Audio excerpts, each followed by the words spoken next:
कथा अमृत।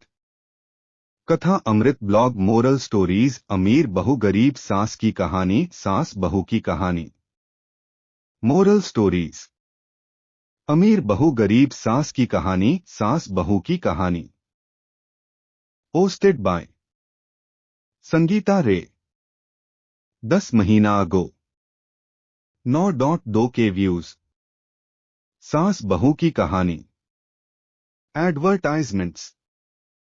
एक लालची सास की कहानी, सास बहू हिंदी स्टोरी। रेखा जी अभी अभी अपने पति मुकुल जी के लिए कॉफी बनाकर किचन से निकली ही थीं कि सामने से लता को आता देखकर उनका पारा चढ़ गया।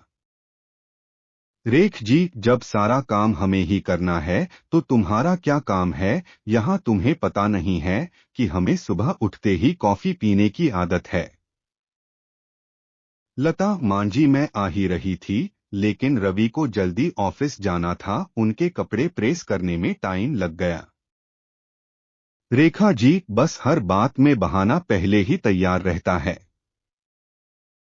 लता को शादी करके आए अभी केवल 4 महीने ही हुए थे।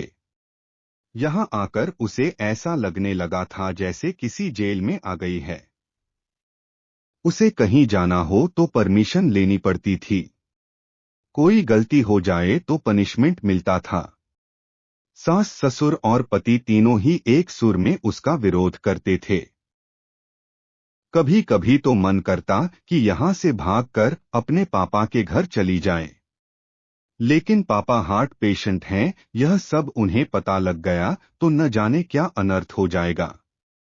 यही सोचकर सब बर्दाश्त करती रहती थी।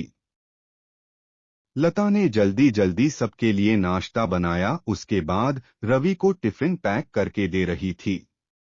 तभी रवि ने आवाज दी। रवि, लता क्या कर रही हो? इतना टाइम नहीं है, मेरे पास कार चला के नहीं जाना है, मेट्रो में कितना समय लगता है तुम्हें पता है। जरा सा लेट पहुंचो तो ऑफिस में सुनना पड़ता है। रवि की एक एक बात इस बात की ओर इशारा था कि उसके पिता ने कार नहीं दी थी, लेकिन वह अब सब सुन लेती है। पिता को कैसे बताए कि जिन्हें आपने उसका जीवन साथी चुना था वह पैसों का लालची है। एक दिन शाम को रवि घर आया तो उसने अपने पापा से बात की। रवि, अब मुझसे नौकरी नहीं होती, वो आपके पुराने दोस्त शर्मा जी मोटर पार्ट बनाते हैं, मैं चाहता हूं कि उसकी सप्लाई शुरू करूं। पापा, लेकिन बेटा उसके लिए तो कम से कम 10 लाख रुपए चाहिए होंगे, वो कहां से आएंगे? रवि, वही सोच रहा हूं। तभी लता चाय बना कर लाती है। रवि, लता तुम अपने पापा से कुछ पैसे उधार ला सकती हो। लता का सब्र जवाब दे चुका था। रोज रोज के तानों से दुखी होकर उसने जवाब दिया। लता, रवि, मेरे पिता के भरोसे मत रहना, उन्होंने मेरी शादी करके अपना फर्ज पूरा कर दिया। अगर आपको नौकरी करने में दिक्कत है तो मुझे जॉब करने दो, दोनों मिलकर कमाएंगे। यह सुनकर रवि का पारा चढ़ गया। एडवर्टाइजमेंट्स। रवि, क्या बकवास कर रही हो, ज्यादा जुबान चलने लगी है। लता, रवि, मैं बहुत बर्दाश्त कर चुकी हूं, इसलिए मैंने जॉब करने का फैसला किया है। रवि, नहीं, हमारे घर में यह सब नहीं होता, तुम्हें जॉब करनी है तो अपने घर चली जाओ।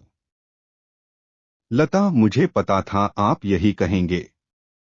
मैंने वकील से बात कर ली है, मैं जल्द ही तलाक ले लूंगी। यह सुनकर रवि और उसके पिता के हाथ पांव फूल गए। तभी रेखा जी वहां आ गईं। रेखा जी, देख लिया बहू को सिर पर चढ़ाने का नतीजा, निकाल दे इसको घर से बाहर। लता, ठीक है, मैं पुलिस को फोन कर देती हूँ, आप मेरा सारा सामान और दहेज वापस कर दीजिए, साथ ही हर महीने अपने पति की कमाई का आधा हिस्सा मैं कोर्ट से ले लूंगी, इस मकान में भी मेरा हिस्सा है, आधा मकान मेरे नाम कर दीजिए। रेखा जी सुनो, ये क्या कह रही है? मुकुल जी, बेटी ऐसी बातें क्यों कर रही है?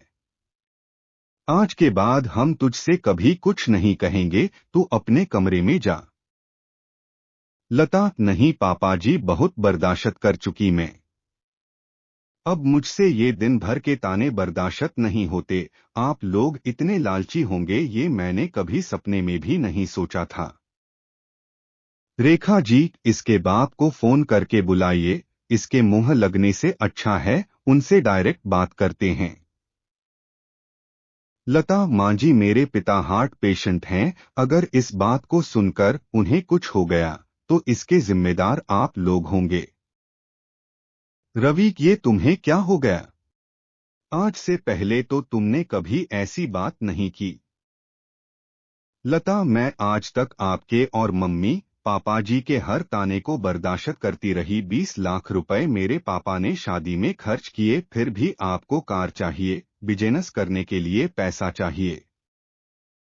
लता ने उसी समय अपना सामान पैक किया और घर छोड़ दिया। जाने से पहले उसने अपने सास ससुर और पति तीनों को कहा, लता, अगर मेरे पापा को आपने कुछ बताया तो मैं आपको अरेस्ट करा दूंगी। तलाक का नोटिस आपको मिल जाएगा, चुपचाप साइन कर देना। लता वहां से निकलकर अपनी एक सहेली के फ्लैट में पहुंच गई। एक दिन पहले उसी ने उसे हक के साथ अपना आत्मसम्मान बचाने के लिए समझाया था। लता, कोमल, मैं आ तो गई हूं, लेकिन अब आगे क्या होगा? कोमल, चिंता मत कर, मैंने बात कर ली है, मेरे ऑफिस में जगह खाली है, कल से तू जॉब करेगी और मेरे साथ रहेगी। 1 महीने तक जॉब करने के बाद लता एक दिन अपने घर जाती है और पिताजी को सारी बात बताती है। उसकी बात सुनकर उसके पिता कहते हैं, पिता, बेटा, मुझे तूने क्यों नहीं बताया? लता, पापा, आपने मेरे लिए बहुत कुछ किया है, अब मैं आपको परेशान करना नहीं चाहती थी। पिता, बेटी, मैं इतना कमजोर नहीं हूं, तू चिंता मत कर, घर आ जा। लता, नहीं पापा, मुझे कुछ समय दीजिए, अपने पैरों पर खड़ा होने दीजिए, अपनी एक पहचान बनाने दीजिए। कुछ ही महीने केस चलने के बाद रवि और लता का तलाक हो गया।